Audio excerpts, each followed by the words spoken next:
Good evening, I'm Mac, and excuse me for being a bit hoarse today, but of course we coming from Refocusing Barbados. I want to focus today on something I consider to be a strange political phenomenon playing out itself here in our country. And for the casual political observer, excuse me, it seems rather baffling. In a sense, it is crazy. But when you examine it fully, you will understand the reasons why I think it's a phenomenon. For the first time since independence, a government is obviously on the way out. That has been established. People have said they've had enough with the present administration. They would like to see them go. But in every sense, you look at it, and you listen to what people are saying, there isn't an appetite for the opposition. If you talk to people, people are not enthused. And it is a problem when an opposition party is unable to have enthusiasm among the populace for it.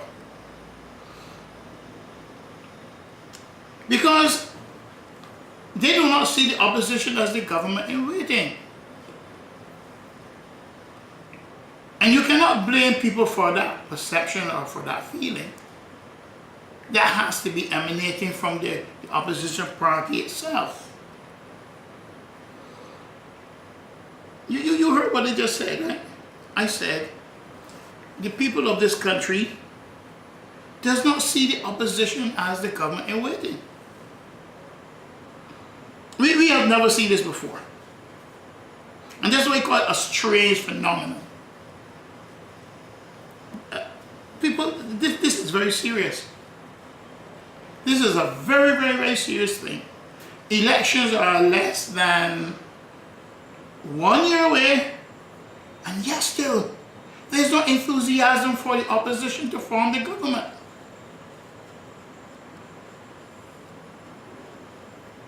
I talk to people, and almost in every instance, people are saying to me, Mr. Nichols or Mark, I don't see the opposition as being ready to take over the reins of government. And what makes it worse is that a very large number of people have serious reservations about coalescing around the leadership of the party. And we have to understand this. Bajans usually follow leaders. Bajans like strong leaders. But while Bajans are fed up with the government at the same time, they don't head over heels with the opposition. And that's a fact. You're not hearing people clamoring that cannot wait for the next election to get the opposition in office.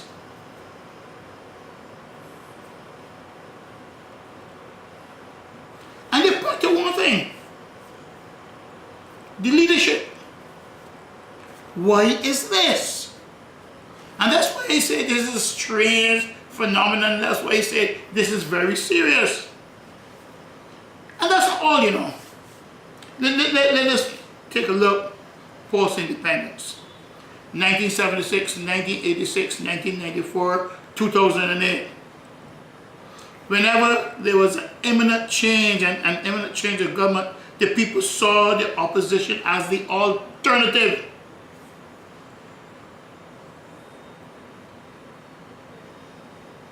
People were ready to give the opposition a chance because the opposition has shown itself to be ready. But I go a bit further. And this is the greatest indictment on the opposition. And I think it's a serious problem. This is the indictment, that instead of the opposition birthing ideas, it is birthing splinter groups. I have never seen this before. In 1976, there were groups coming out of the Democratic Labour Party in opposition to the Democratic Labour Party. In 1994, we saw it again, because they see the government and those governments back then as inimical to their interests. So therefore, what they did was to come away from them. And they worked with the opposition to achieve an objective. But what is happening now? You're getting splinter groups out of the opposition.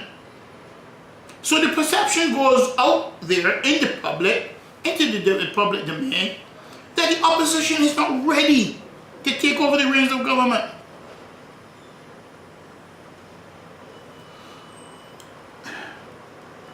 At this old age, at the Barbados Labour Party old age, they should not be getting children.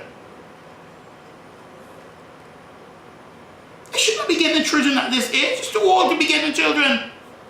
But it's birthing splinter groups. We want to see ideas come out of that party. It has to behave like the oldest political party in the Caribbean. It has to behave like it's mature and it's grown up. We have never seen this. Call these people who have come out of the Barbados Labour Party disgruntled if you want. But for those of us who think and are thinking, it reveals a deeper problem.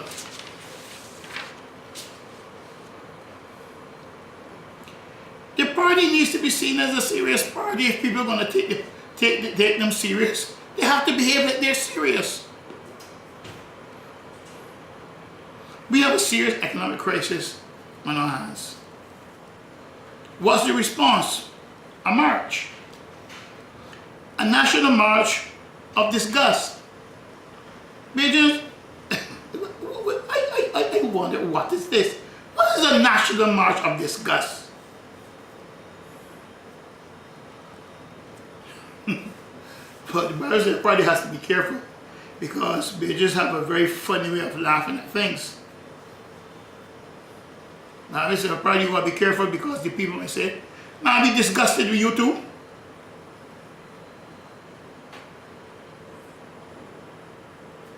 Instead of protest, why not engage? This is a serious problem that we have. We could be facing devaluation. The government doesn't have enough money to pay to meet its commitments. That is serious. Engage the people. What's the march for? How are we going? Which is the way forward? Which is the way forward? That's what people want to know.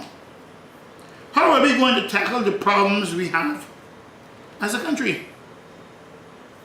There are a few thousand young people out there that need hope. They're not getting it from the government, for sure. And it seems as though they will not get it from the opposition either. I'm saying again, this party needs to be a very serious party. Am I to believe that the opposition is waiting to win the government by default? People fed up with the government, so the opposition is the logical choice? Is that it? Is that the strategy?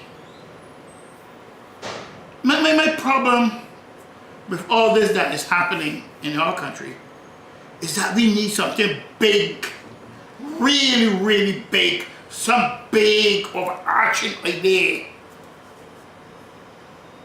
that encompasses the majority of the problems that confront us every day.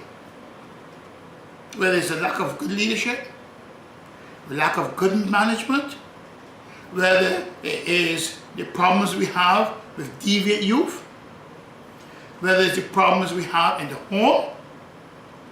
We need something that is big and transformative. Any leader who emerges must be transformational yet aspirational. And I look into both parties for that figure.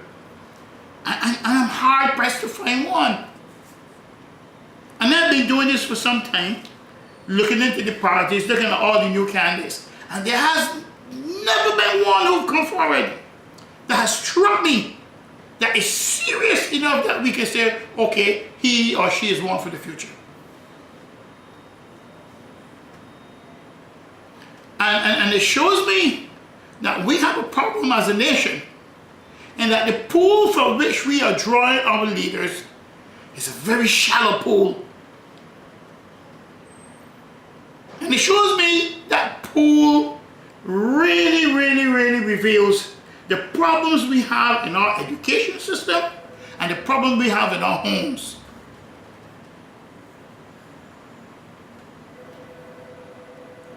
I am hard pressed to find anyone who meets that standard.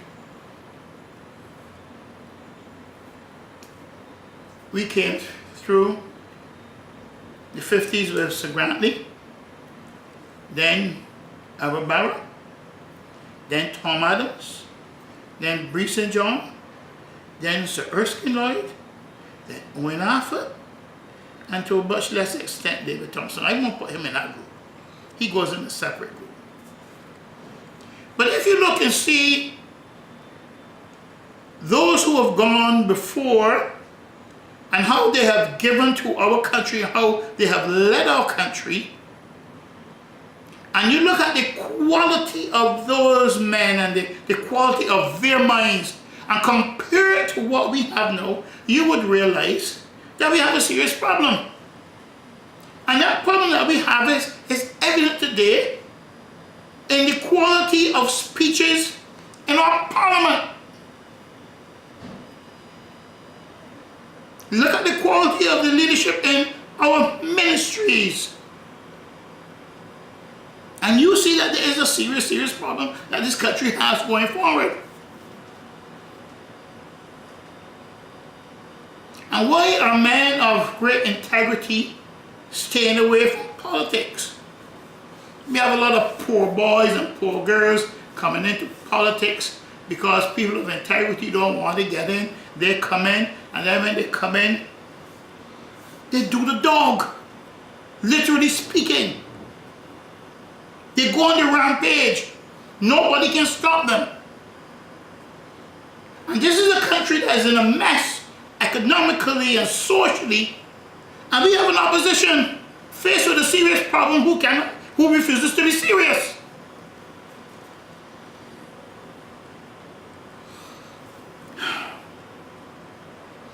We cannot allow our state enterprises to continue draining the treasury. Remedial work needs to be done to our education system. The economy needs restructuring. Why aren't groups or individuals coming forward to lend their voices and expertise to the opposition? Why aren't quality people coming forward being attracted to the opposition? And I saw this since 2008. Where the quality of the people coming forward was extremely poor. At any time since independence, we could have gone to the opposition for quality people to lead this country. We knew who they were. And when Barra and Tom Adams stood in Parliament and went toe to toe, you saw two quality, brilliant minds going at it. And there was a sense of security that this country had because of the quality of those two men.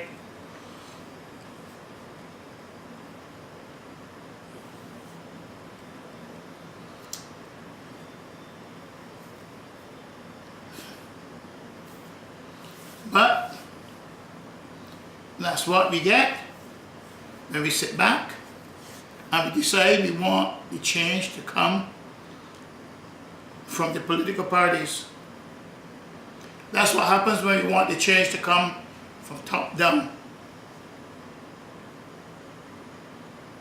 That's the problem we face. We may change the government, but we may not change the fundamental problems that face this country. I thank you for listening. I am still Mark. We are still focusing Barbados. Thank you.